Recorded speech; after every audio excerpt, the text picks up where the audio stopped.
Salut! Bienvenue à notre première discussion cosy ensemble. Et ASMR de thé. Dans la vie, j'ai une belle qualité qui est ma curiosité, je pense. Ma préparation. Je veux toujours me renseigner, apprendre, lire des livres sur un sujet en particulier. Quand je prévois aller en voyage, je suis le genre de fille qui se planifie un itinéraire comme jour par jour, qui recherche des hôtels, des restos. Peut-être certains diront par anxiété. Moi, je pense que c'est parce que je suis passionnée puis je veux rien manquer. Par contre, cette passion-là, cette passion de faire des to-do lists, d'être au vœu préparé, je pense que parfois, ça peut virer en défaut. Et je suis sûrement pas la seule là-dedans.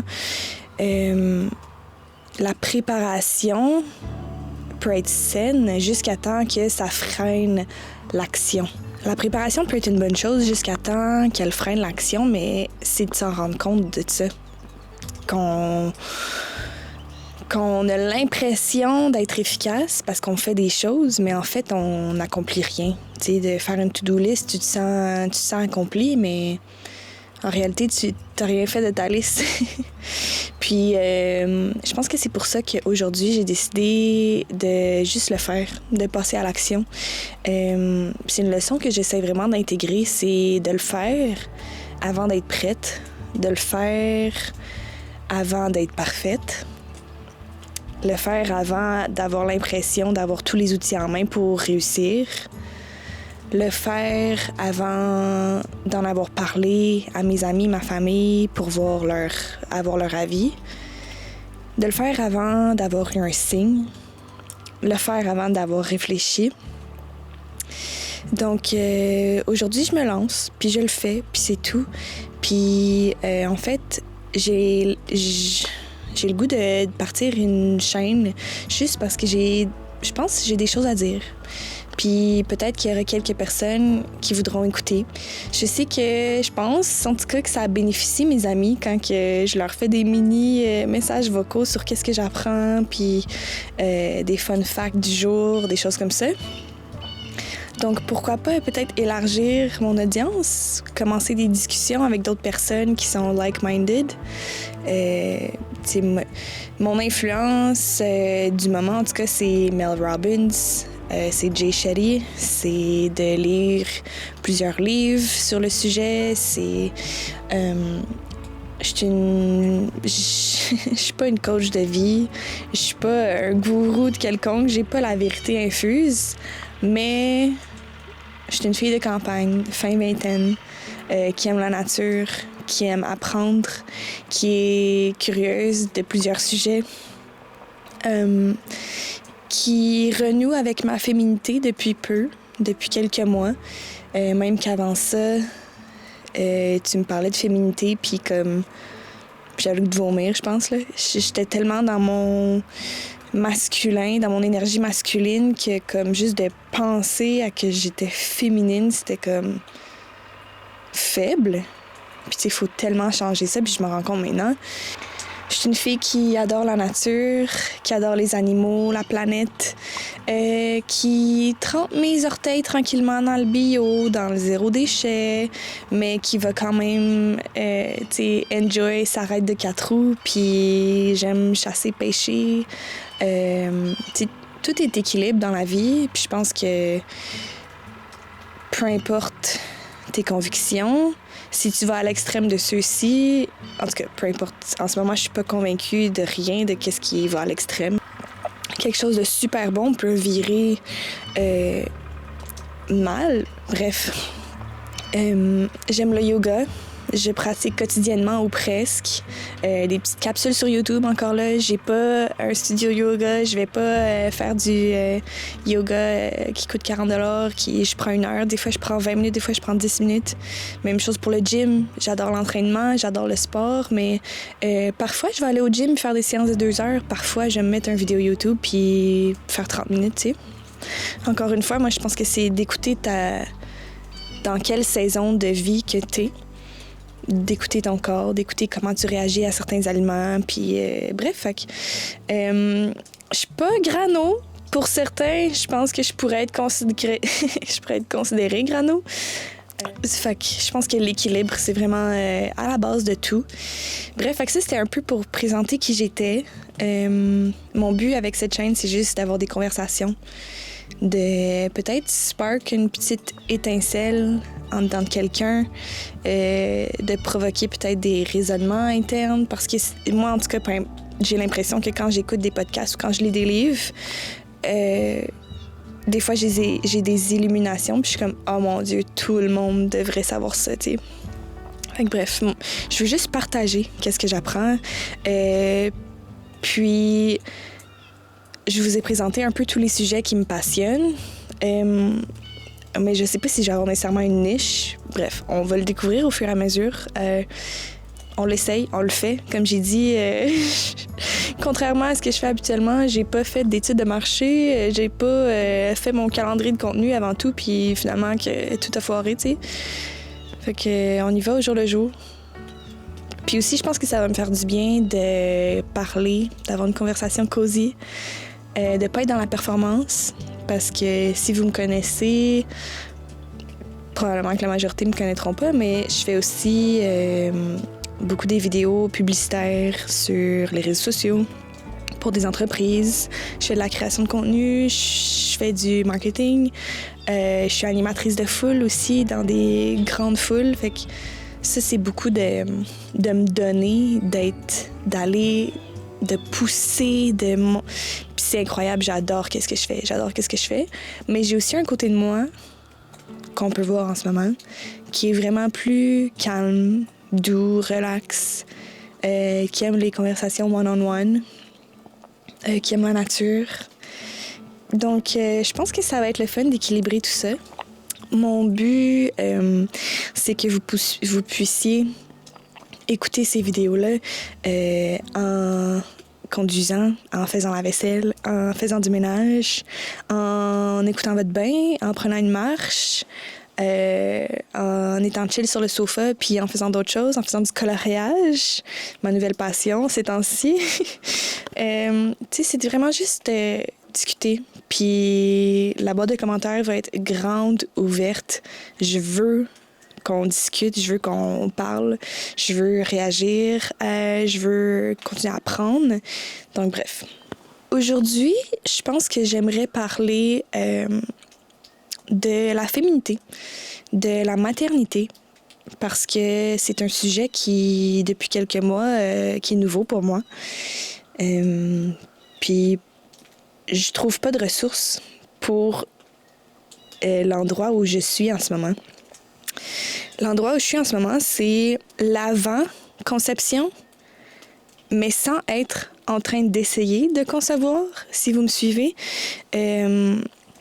Donc, il n'y a pas si longtemps, il y a quelques mois, moi et mon mari, on s'est mariés et on a notre maison, on a notre emploi stable. Donc, j'ai arrêté ma contraception, que je pense que comme plusieurs autres femmes de ma génération, on a commencé quand on était au secondaire. Personnellement, je pense que j'avais 14 ans, ce qui était bien, c'est super.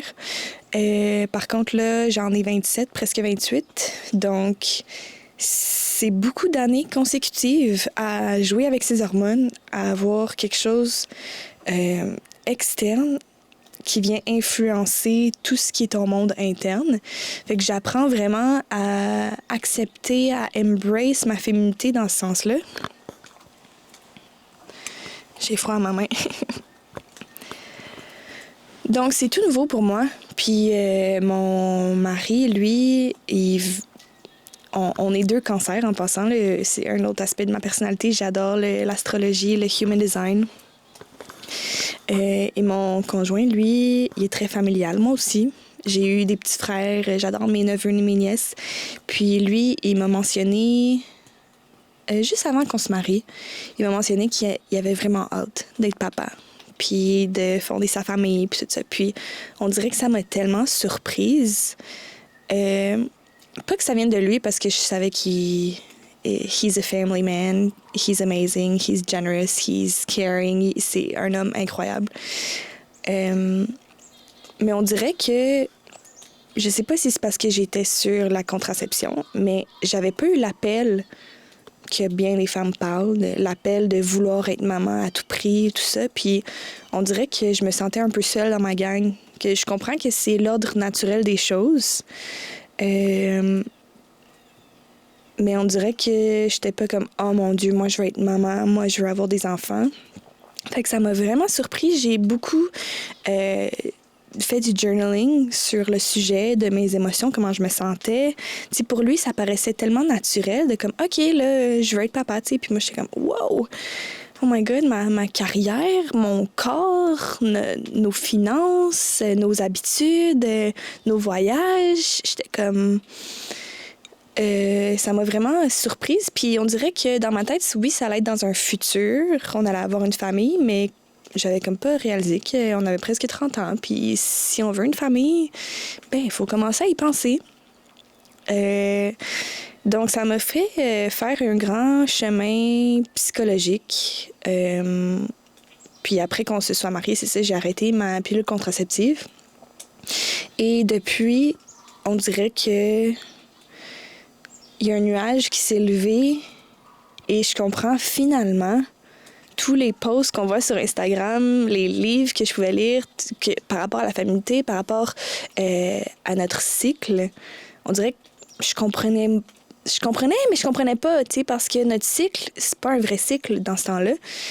Quand on a un... En tout cas, je suis pas gynécologue ou rien, là. Peut-être que c'est un vrai cycle, mais dans ma tête, quand c'est des fausses hormones puis que tu provoques tes règles quand t'arrêtes ta pilule, peu importe, tu sais, je connais pas toute la science derrière ça, mais c'est pas un vrai cycle. Tu sais, c'est pas ton corps qui décide, puis exactement qu'après 28 jours, là, tu tombes dans ta semaine, puis tout ça, tu sais. Et là, j'apprends vraiment à accueillir les symptômes. J'ai jamais eu d'acné dans ma vie, là, j'en ai. J'ai jamais eu des périodes genre periods douloureuses ou abondantes, et là, oui. J'ai jamais vraiment eu de SPM, et là, oui. Ça paraît vraiment l'enfer, là. Je veux pas faire peur aux femmes, aux personnes qui m'écoutent. Par contre, honnêtement, c'est un cadeau. C'est un cadeau de pouvoir écouter mon corps, de savoir exactement j'en suis où dans mon cycle pour m'écouter encore plus puis faire comme « Hey, je me sens un peu comme ça. Je sais que c'est à cause que je suis dans telle phase de mon cycle. J'ai le goût de prendre ce relax. Je vais faire un petit yoga à la place d'un powerlifting. » Puis ça... Oh, ça fait du bien. Ça fait tellement du bien. Puis je sais pas si c'est parce que dans mon travail, je suis beaucoup dans mon énergie masculine, tu sais, dans le go, go, go. Surtout l'animation de foule, c'est dans le milieu sportif, qui est un milieu très masculin, pour l'instant. Fait qu'on dirait que ça m'a vraiment permis de reconnecter avec ce côté-là de ma vie. Puis l'application pour tracker mon cycle m'a vraiment aidé à comprendre qu'est-ce qui se passait, les symptômes, tout ça. Puis non, je suis vraiment... grateful, puis je suis un peu triste dans un sens de ne pas avoir appris à tracker mon cycle avant, parce que je suis comme, aïe, c'est tellement facile dans un sens de faire sa contraception soi-même quand tu comprends ton cycle et comment tout ça, tu sais. Je sais pas exactement si c'est efficace pour celles qui sont extrêmement fertiles et je sais pas, là, mais si tu pratiques l'abstinence un peu avant, un peu après l'ovulation, dans ma tête, oui, good, là. Moi, ça fait plusieurs mois qu'on fait ça, puis on est good. Bref, fait que je pense qu'il y a vraiment une grosse rééducation à faire chez les femmes en général. Puis c'est vraiment un message que je veux passer, c'est la contraception, la pilule, c'est pas la seule option. Puis peut-être que, je sais pas, c'est sûr que quand t'es une adolescente puis que c'est comme hors de question, j'imagine que tu veux quand même pas passer à travers une grossesse non planifiée. En même temps, si c'est pour être plus en contact avec ton corps, tout ça, ton esprit, pourquoi pas.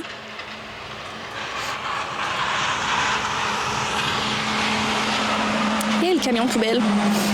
Je suis tellement en campagne que ça fait plusieurs fois qu'il a oublié de ramasser mes poubelles. Il a fallu que j'appelle à la ville pour faire comme « Hey, là, mon bac est plein. » Fait que c'est ça qu'on a entendu depuis la première voiture depuis tantôt qui passe. C'est un camion de poubelle. Bref. Oui, donc, la féminité. Et plus que je m'intéresse à ce sujet, on dirait que j'ai découvert une mine d'or. Je vous conseille vraiment juste de creuser un peu sur le sujet, de lire des livres, le podcast. J'ai lu le livre Ayurveda et féminité, quelque chose comme ça, de Catherine Saint-Laurent. Je vais essayer de le mettre dans les descriptions, mais ça, c'est vraiment enlightenment comme livre. Ça m'a vraiment, vraiment aidé à comprendre, à accueillir sa féminité, à accueillir les hormones. Pour les femmes qui sont en questionnement, est-ce que je veux devenir maman? Quoi faire si tu es une personne comme moi qui aime rechercher, qui aime être prête à tout? Quoi faire avant de devenir maman? On entend tellement comme qu'une fois que le bébé arrive, le couple va moins bien, tout ça, mais moi, je l'aime, mon mari, puis on est tellement une belle équipe, je veux tellement pas que ça arrive. Mais je me connais, puis je sais que quand je suis dans des périodes SPM, des choses comme ça, je peux être vraiment différente, si on peut dire ça comme ça. Je sais que je peux être moins patiente. Je sais que mes mots peuvent faire mal. Puis je veux tellement pas que ça arrive, mais si vous êtes un peu comme moi, parfois c'est plus fort que toi. Puis c'est les hormones, puis je m'excuse à mon mari, puis je dis « Hey, I'm so sorry », mais tu sais, je veux même pas me rendre à m'excuser. Je veux qu'on garde cette complicité-là. Donc, je trouve ça difficile, le avant. Tu sais, on parle beaucoup de comme... Là, j'essaie de taper des mots comme matrescence, qui est un nouveau mot que j'ai appris la semaine passée, qui est un combiné de maternité et adolescence. Donc, quand tu deviens maman ou, tu sais, la matrescence, je pense qu'il disait que ça commence dès que tu réfléchis à concevoir. Donc, j'imagine que je suis là-dedans. Par contre, à chaque fois que j'essaie de me renseigner sur le sujet, c'est comme postpartum, ou t'es à veille d'accoucher, ou t'es enceinte. T'sais. What about le avant? What about, même pas, j'essaie même pas d'être enceinte en ce moment. Je veux juste me renseigner sur le sujet, puis un peu savoir c'est quoi la transformation d'une femme. Fait que voilà, on pourrait peut-être commencer une discussion sur le sujet. Personnellement, à date, ce qui m'a aidé, c'est de lire des livres sur la maternité, de lire des livres sur la parentalité, sur comment élever un enfant, tout ça, pour un peu me faire une tête, essayer de comprendre qu'est-ce qui s'en vient.